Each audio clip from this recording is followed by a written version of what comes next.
Well, thank you so much for having us, Techonomy.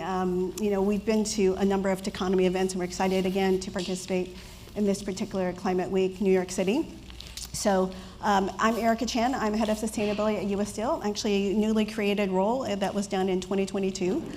Prior to that, I worked at Dell Technologies, working corporate sustainability, where I was involved in strategy development, goals development, as well as sustainability integration in the business. And that is actually where Bruno and I met. We worked on the sustainability team together at Dell. So Bruno, would you like to introduce yourself? Sure. Well, hi everyone, and thanks for being here. But as Erica mentioned, it's a great homecoming of sorts. Today, or these days, I lead EY's Climate Change and Sustainability Services Group for the Americas. If we were to splinter off, we'd be the largest standalone sustainability kind of advisory firm in the world.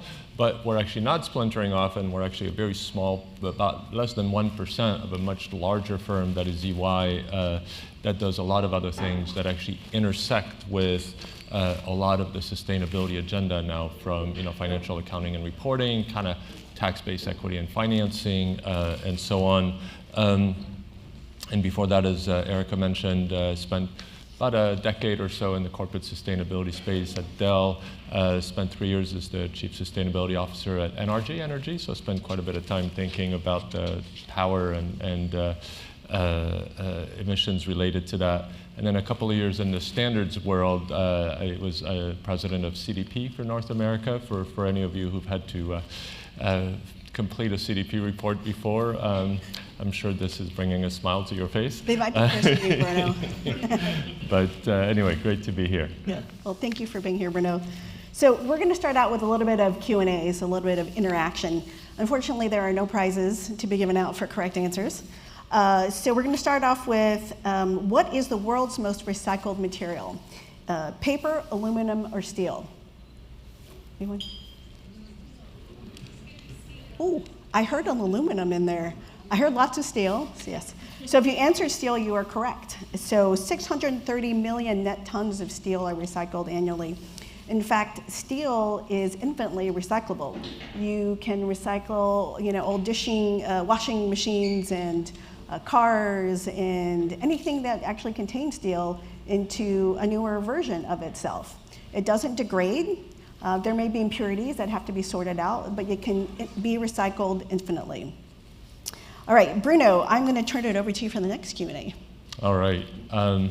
So question is, what percentage of corporate boards do you think believe that enterprises can only be resilient if they are environmentally sustainable? And your choices are 25%, 55%, or greater than 65%. Heard of 25? 25. It's actually according to EY's annual Global Board Risk Survey, where we survey about 1,500 corporate boards. The answer is 66%. So about 2/3 of global board directors in answering the survey say that enterprises can only be resilient when they also embrace environmental sustainability. So. I thought sustainability professionals would be more optimistic. All right, okay, last one before we kind of dive into the topic that we're here to talk about today, which is the automotive industry and helping to enable the transition to lower emission steel. So, so there's a type of steel called advanced high strength steel that goes into various cars, right? Whether they're traditional internal combustion engines or electric vehicles. So of that advanced high strength steel, how much of it approximately goes into a vehicle today, into a passenger vehicle? So is it 15%, 25%, or 60%? Pardon? 60. All right, I heard a 60. Anyone else? 15? Okay, all right. So if I had a prize, I would give it to you because 60% is correct. So it goes into the body of a car, it goes into panels, doors, the trunk. And when it comes to both traditional vehicles as well as EVs, it ensures that there's safety, right? So obviously when you're driving a car, you have to ensure that the steel performs well and protects the passengers. In an electric vehicle in particular, it has to provide protection around the battery, which is extremely important as well, especially if your car gets into a crash. The auto industry is actually the second largest consumer of steel in the US. Can anyone guess what the first industry is? Construction, yeah, you're correct. Again, here's a virtual prize for you. All right, so now we're gonna transition into our discussion, and we're gonna talk about goals and trends, both in the auto sector as well as kind of in the macro across other industries. So I'll start off by talking about like transportation. So greenhouse gas emissions in the US, the transport sector accounts for roughly 28% of total emissions. So when we think about the auto sector, I'm sure you have seen a lot of companies out there making very ambitious goals, right? Whether it's climate emissions reduction goals, climate related, or whether it's electric vehicles and producing and selling more electric vehicles, even material specific reduction goals. So with that, we work with a lot of companies that are at various stages of progression towards that ambition. But I think it's really important as we think about the journey towards sustainability, and that it isn't just going to happen overnight, right? Steel is very capital intensive and carbon intensive, but it's important that we think about, the goals that these companies have are longer term ambitions, and there are progress steps and milestones to make along the way. So, Bruno, I'm curious when it comes to other industries, what are you seeing kind of from a macro perspective? Yeah, I mean, what's interesting is you now have about 12,000, 13,000 or so companies that have made some kind of net zero commitment, including 6 or 7 verified 6 or 7,000 verified science-based targets. And of course, many of these companies across many sectors rely a lot on some form of ground transport. For example, I've done a lot of work in the telecom sector. So telecom companies have tens of thousands of vehicles in their fleets, right? So the emissions associated with the vehicles in their fleets are direct into their scope 1 emissions. You see then other industries, like whether it's in media, whether it's in utilities, that have very specialized type of vehicles. So they can't just kind of wait for them to come off the lot and have to get involved in the what are the performance criteria for these vehicles. And then what we're also seeing is a lot of different sectors also kind of have to think about both the climate mitigation side of their goals, right? So they're going to decarbonize their own kind of value chain emissions, but also how they're going to do climate adaptation. So again, in many industries, their ability to basically operate a fleet or rely on a fleet for deliveries, for transport, for service technicians, et cetera, in the context of a disrupted climate, whether it's floods, whether it's extreme heat, whether it's all kinds of things. So a lot of these questions about, how do you decarbonize a product that is mission critical and influence, if you will, its design for its performance. And of course, along the way, as we all know these days, there's a lot of focus on regulators kind of coming to the table, asking a lot of questions, a lot of disclosure-related questions, especially in the U.S. and the EU, but also we're seeing that, now coming up from Latin America, from Oceania, et cetera. So, that push to kind of also, be really transparent and forward-looking with kind of where's your data going to come from, what's the trajectory of the data. So what are you saying in that space relative to kind of this dance with regulation? Yeah, I was actually going to ask you, maybe? how much do you think regulation is playing a role in driving that transparency? I mean, there's two ways to look at it. One thing that's interesting is to date, as of today, there's still not a single climate-related disclosure, for example, that has been put out in the world that was mandated. So today, pretty much all the 35,000 companies that disclose to CDP every year, all the cities, all the inclusions in sustainability reports to date, none of the regulations that have been talked about, the CSRD, the California rule, none of them are in effect yet. So, one argument would be, we're going to see at least as much and potentially more. So there's for sure companies and some sectors that have been kind of slower to the table in climate accounting and disclosures, but to date, there's been a tremendous amount of data flow through the system, primarily driven, frankly, by the capital markets. And CDP was created 23 years ago, actually, at the behest of capital market participants who were like, this is data that we need to be able to make better decisions. And so over the years, it's grown tremendously, especially in the last couple of years. I think when I left CDP 3 years ago, I think it was 18,000 companies disclosing to CDP, and I think this year it might break 40. So it's even in this preparation for regulation, there's still a lot of kind of voluntary disclosure front-running some of that regulation. So it's interesting because our auto OEMs, our customers, are definitely wanting that disclosure, whether it's through a traditional means like CDP or EcoVadis. Sorry, I mentioned EcoVadis.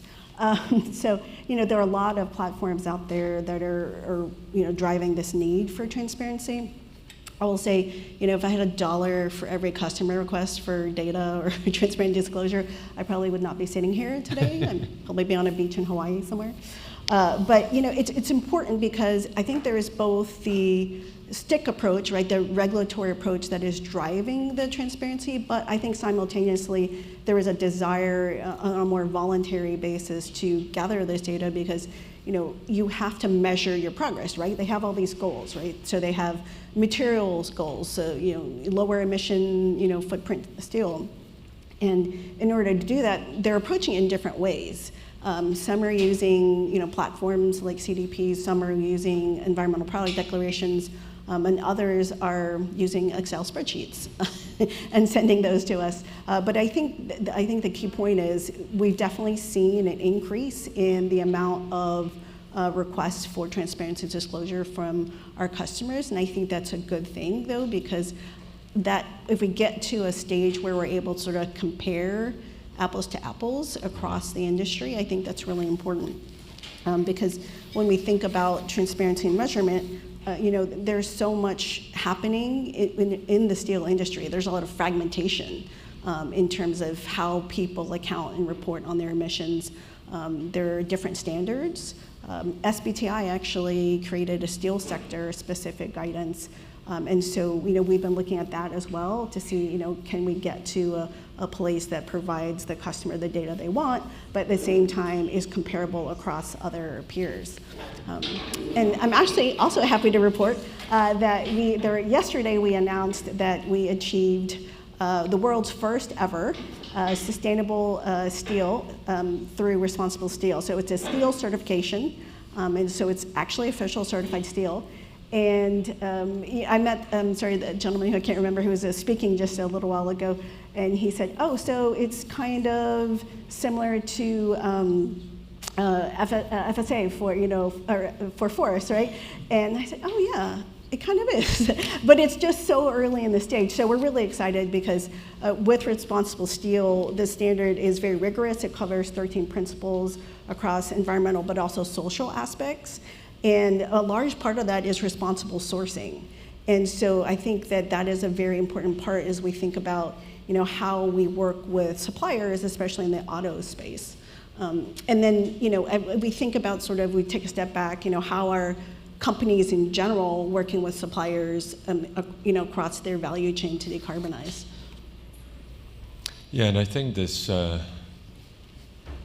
this approach, I was joking earlier, I tend to be an impatient driver at times, and I have to remind myself, or sometimes it's my wife that reminds me that, I'm not in traffic, I am traffic. This idea, that, I think we talk about supply chains as these things that are disconnected from us. So I have a supply chain or downstream or reverse supply chain, but we're actually in the supply chain or value chain, depending on the language. But I think this idea of both information, ambition, kind of connectivity flowing through these chains is actually a really important part. Because to your point, what we're seeing is every kind of step in the system is dependent upon increasingly reliable and complete and accurate disclosures from those that are part of whether it's their product carbon footprint or their, on human rights disclosures, on all kinds of things. And then part of our job, the other part of our job at EY, for example, is we audit and assure all of these types of disclosures. And frankly,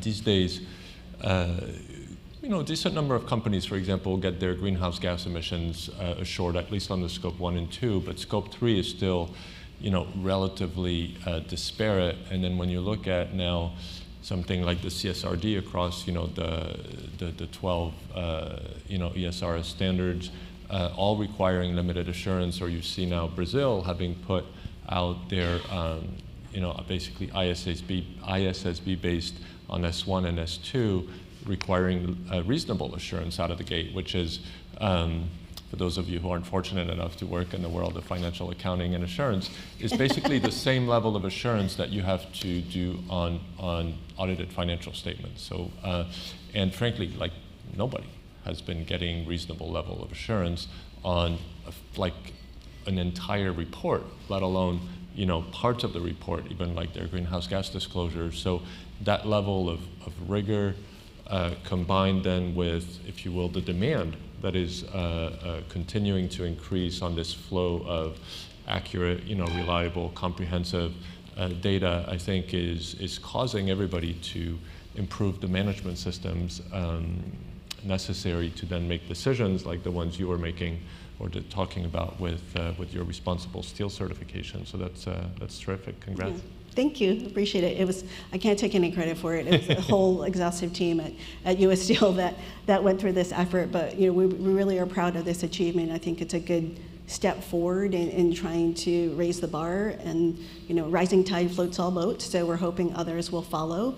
There wasn't an easy button, so it took about, I want to say it's probably took a good part of a year for the product certification. And then prior to product certification, per responsible steel guidelines, you actually have to earn site certification first, and so that took also a year. So it is an intense process, and there are 4 progress levels. So we're at the very first stage. So it requires you to show progress every year as we undergo surveillance audit. So it's not a one and done approach to it. It is actual, a rigorous process that you have to demonstrate, progress as you go through it. I'm curious, you brought up, supply chain in scope 3. We've been talking about that. What do you see in terms of, in the auto sector specifically, or anything adjacent to the auto sector in terms of good examples of companies working with their supply chain? Yeah, I think, automakers for sure face a challenge that not unlike what we used to face at Dell, where, if you will, when you look at your total value chain emissions, your scopes 1 and 2 were a relatively small percentage of the total, right? Because you had quite a bit, if I remember correctly, maybe about 40% of emissions that were about upstream, and 55% or so that were downstream, because like the products that are made by tech companies, get plugged in, and these days we know with things like data centers running around the clock, or computers always on, et cetera, even though they've become more efficient. So automotive, same. It's a pretty intensive process of creating the materials that go into the vehicle. The assembly process itself is not nearly as carbon intensive, and of course then there's the whole use phase of the vehicle, which is then tied to tailpipe emissions, unless it's it's an electric vehicle now. So we see that in similar sectors that have, if you will, a relatively small kind of, let's call it, operational footprint, to try to really understand both where the emissions are generated and frankly what are the levers, right? Because part of the answer is to trust your suppliers to know their business better than you know their business. And so I think what we've seen in a lot of collaborations is, rather than treat it like, okay, these people over there need to do something, it's like, okay, how do we bring them under the tent? How do we work together? I think that was the approach of the Electronics Industry Citizenship Coalition that then became the RBA, the Responsible Business Association. I think we've seen that in textile, very similar types of approaches. I think we're starting to see that in some of the sustainable food systems, et cetera. But for sure, I think there's lots of, in aerospace as well, so quite a few examples of kind of coming together to try to align on common goals or ambition, and then on shared solutions to de-risk and lower costs for everybody. Yeah, it's incredible because, as you know, it is a journey, right? And so we're all on different stages of the journey. But I think one of the things that's really exciting to me is, especially as someone being in the heavy industry, is that, you know, there is progress and we are making progress, and we are very optimistic about what the future holds for our industry and how we're going to just continue to move forward and become a more sustainable company. So thank you, Bruno, for joining me today. I really appreciate it. All right, thanks, Erica.